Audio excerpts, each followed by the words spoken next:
Welcome to DaAi Headlines. I'm Wendy Chen. Thank you for joining us. Coming up in the show today, city volunteers in Indonesia are helping victims of a recent earthquake by handing out rice and clothes. In our continuing series on weather conditions, we find out why typhoons are a threat to Taiwan and how weather predictions is more of a warning than forecast. And we meet the master of inkstone engraving, Dong Zhuo, in Changhua County, who can carve almost anything on inkstones. On September 9th, Indonesia's Java was struck by a 4.8 magnitude earthquake, which destroyed over 400 houses in the Bogor Regency. There were also nearly 500 houses damaged in the Sukabumi Regency. In the aftermath of the earthquake, at the request of the local government, city volunteers went to survey the disaster area and distributed rice and clothes to the quake victims.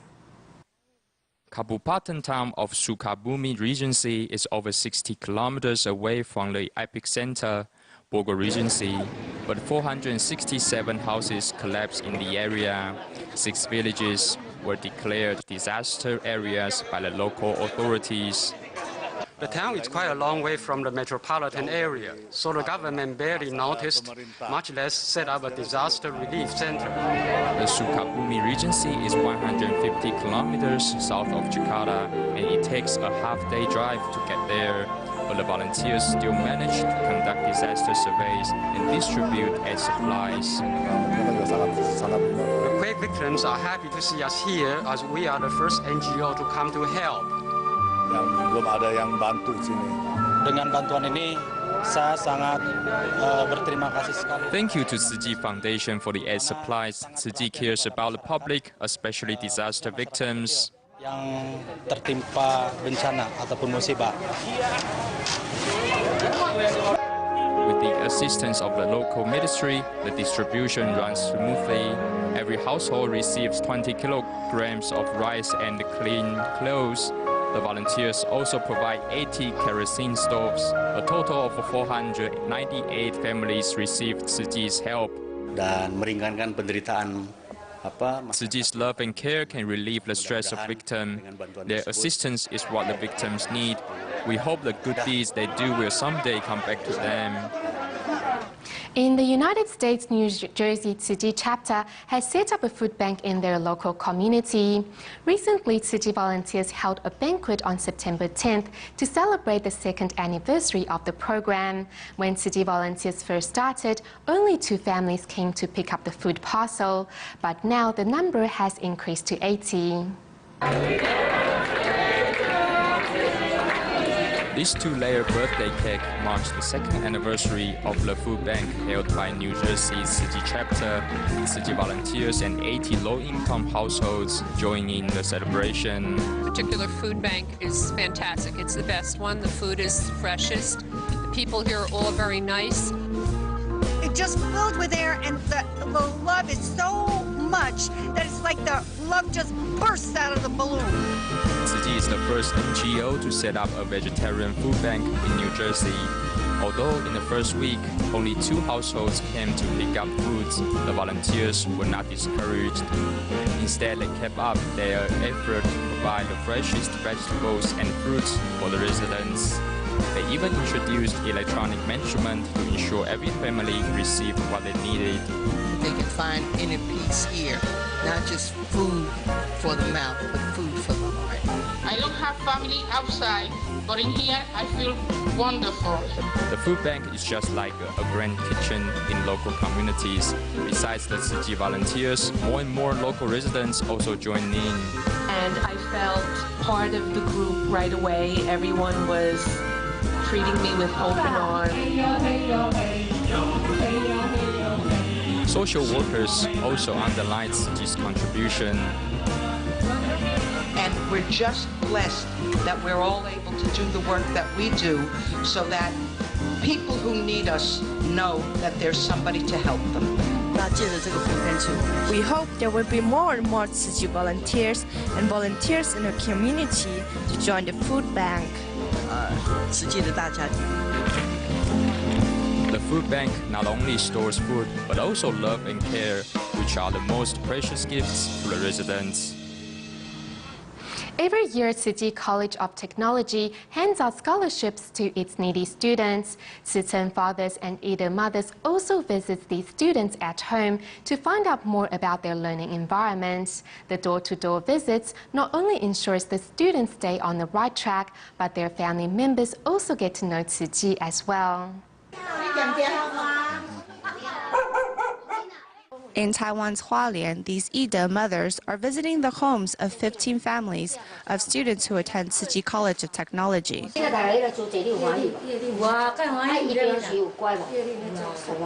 Every year, Tzu Technology will hand out scholarships to those students who need it to continue their education and follow up with home visits.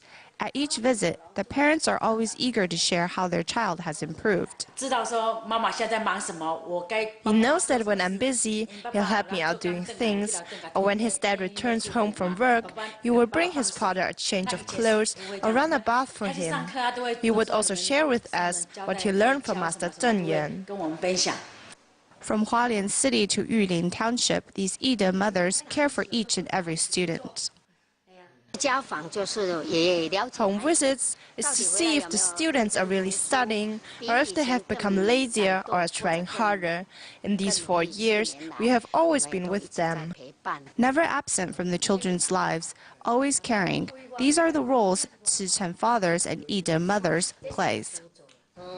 In China's Xiamen, a teachers' seminar was held on September 16th with members of Tzu Teachers Association from Taiwan as guest speakers.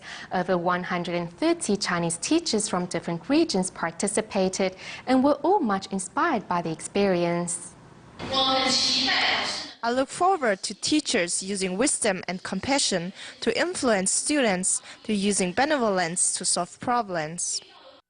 To manage a classroom and operate a classroom means similar things, but to a student, their meanings are vastly different.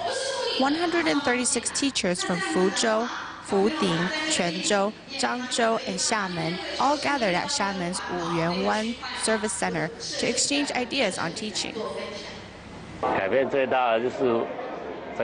The biggest change I see in regards to disciplining students or criticisms towards me is that I used to just fly off the handle, and now, as the Jinshi aphorism says, getting angry is actually punishing ourselves for the mistakes of others. So now I will calmly approach situation in order to influence the students.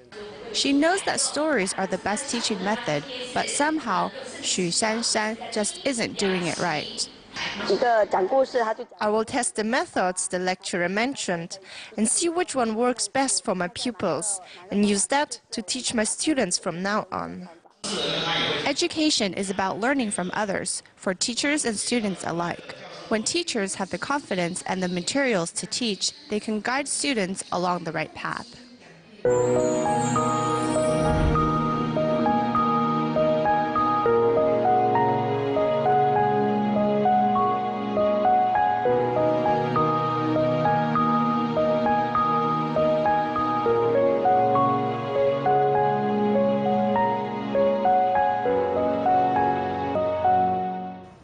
According to estimates, each year Taiwan suffers losses of approximately $6.8 million from natural disasters, of which over 80% are from typhoons.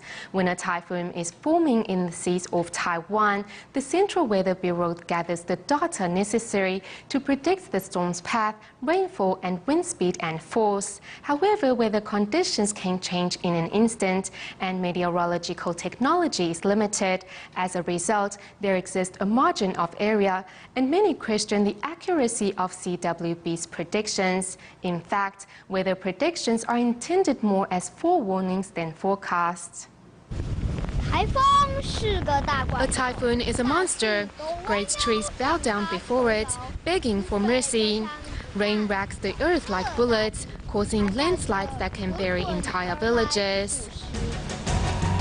Monsters stalking the face of the earth. That is how many in Taiwan view typhoons. Every year, Taiwan suffers losses of approximately $6.8 million from natural disasters, 80 to 90% of which are caused by typhoons.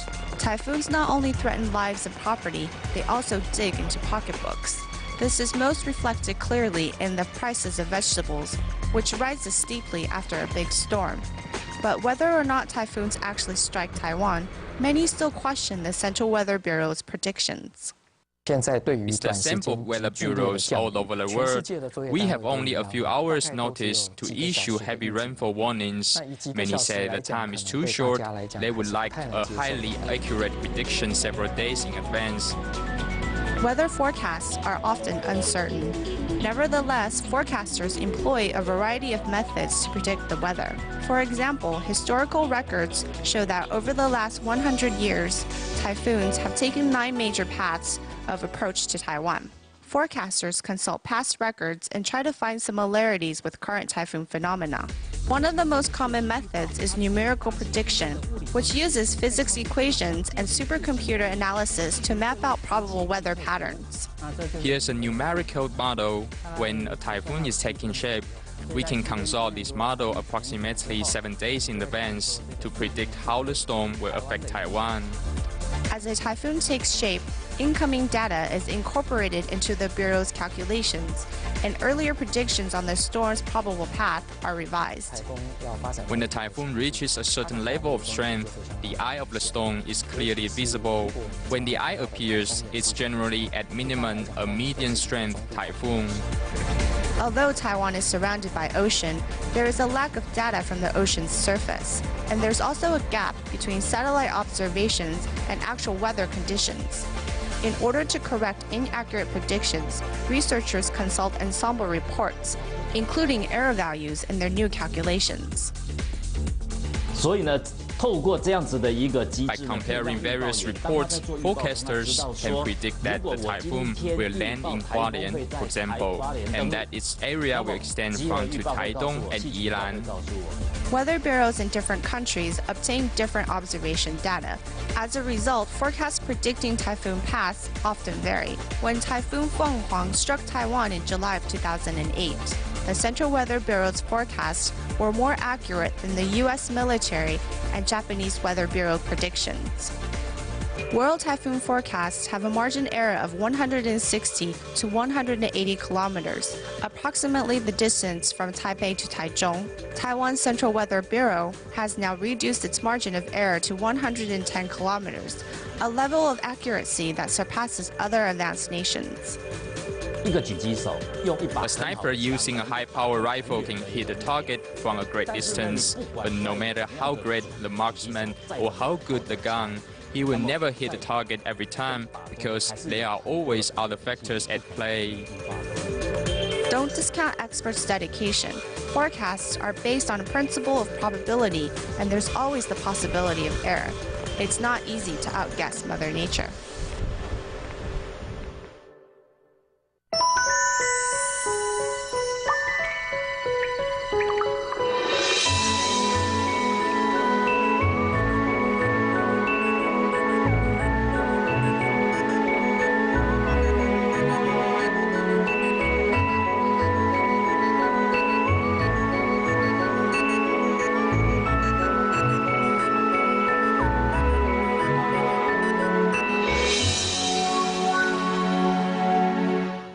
In our series of feature reports on Taiwan's fading industries, today we meet Dong Zuo from Changhua County, who is known for the beautiful and creative inkstones he makes. With over 40 years of experience, the artist can carve almost anything on the inkstones. Despite the decline of the industry, Dong and his 2 sons are devoted to making these tools, which are nowadays viewed as artworks. After the passing of a typhoon, Dong Zuo sets out on a mission. After the flooding and when the water recedes, the sandbank on Zuoshui River is wider, so the chances of finding inkstones will be higher. On the lower part of the Zuoshui riverbank, there are numerous stones. There may be over 1,000 varieties of stones in this river, but among them, only the Luoxi stone is suitable for inkstone engraving. Dong Zhuo carefully picks out the stones he's searching for. The Luoxi stone may appear black on the outside, but when we scrape it, it comes out in a white color, and the stone can easily be carved. The Zuosui is the longest river in Taiwan, and one can find quality ink stones here, which is known as Luoxi stones. Luoxi stone come in ink black, dark red, and green. These are the three main colors. Dong Zhuo puts the selected ink stones into a sack and carries the nearly 100-kilo bag on his shoulder. If the quality of the stone is really good, regardless of how heavy it is, we will do our best to take it away. Here, right outside Dong Zhuo's workshop, one can see thousands of ink stones, which the artist has collected and carefully examined. This one is quite suitable for engraving the shape of a lotus leaf, and it is also green. Dong carves each stone differently according to its shape and texture. Dong Zhuo began learning the craft from his father when he was little, and today, with over 4 decades of experience, he's also known for the creative 3-dimensional artworks he designs. The green section is where we will engrave the shape of a lotus leaf, and we can use claret colored stone to make the lotus flower. Whether it is 2-dimensional or 3-dimensional, nothing is too difficult for the artisan.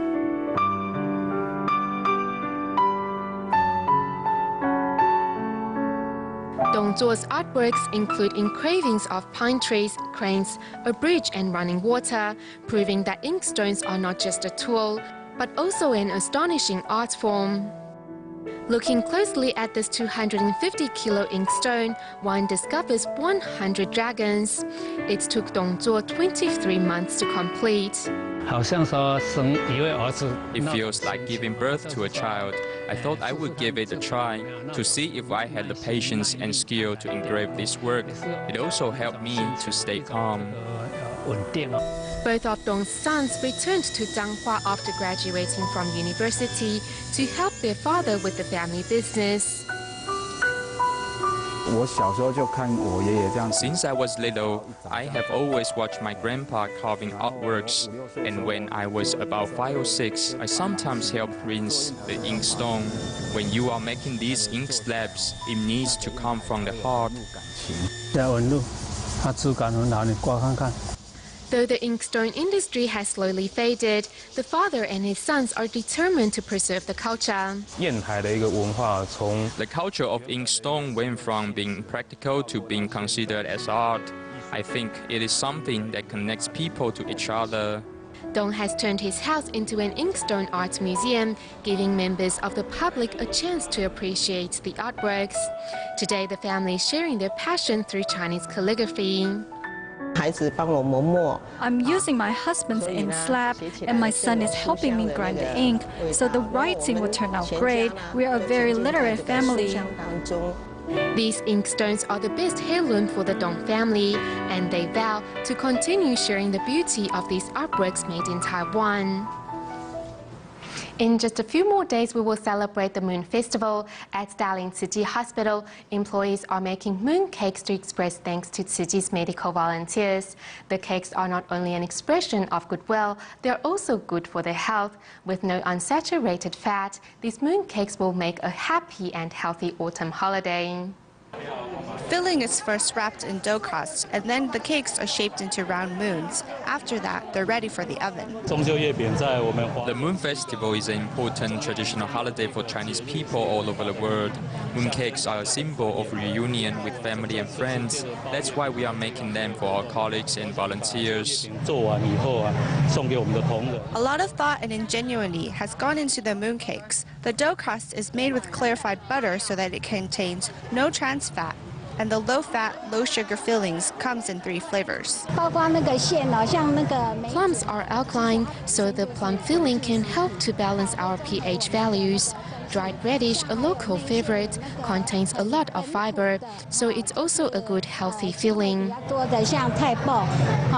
The different types of fillings represent the different roles played by Tzu Chi colleagues and volunteers, and each mooncake is an embodiment of Tzu Chi's love and good wish for a happy, healthy Moon Festival. Staying in Taiwan but moving to Penghu, on September 23rd, city volunteers arrived at the homes of care recipients with blessings, food and even new clothes. Since the Mid-Autumn Festival is a day when families reunite, the volunteers hope that the new clothes will help the senior residents to celebrate with their families with a fresh look.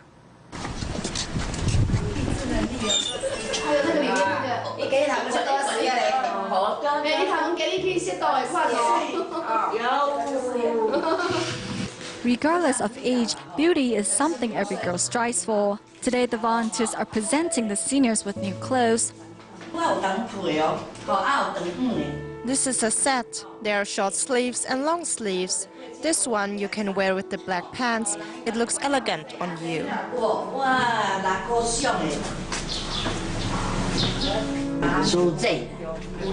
Sister, you're not feeling well. We brought you vitamins, cookies, and this you can eat with liquids. That will be better for your digestion.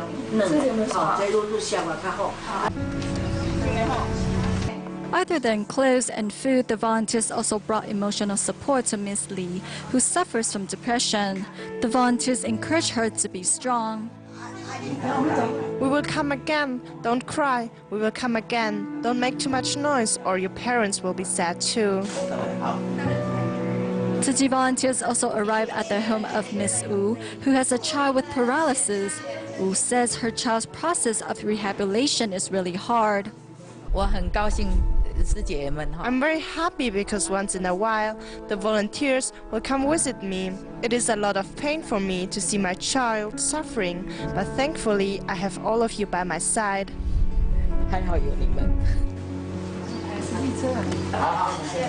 As the Moon Festival approaches, the volunteers hope their visit to the care recipients brings love and blessings to each and every one of them. Next, we meet a member of the Jiayi City Cerebral Palsy Association, Li Hongyu. His greatest wish is to become a pastry chef, and in order for him to obtain his certification, he had to spend many hours memorizing the steps to making the perfect pastry. Despite burning his hands over a long period of practicing bread making, he never thought of giving up and was eventually awarded with his certification.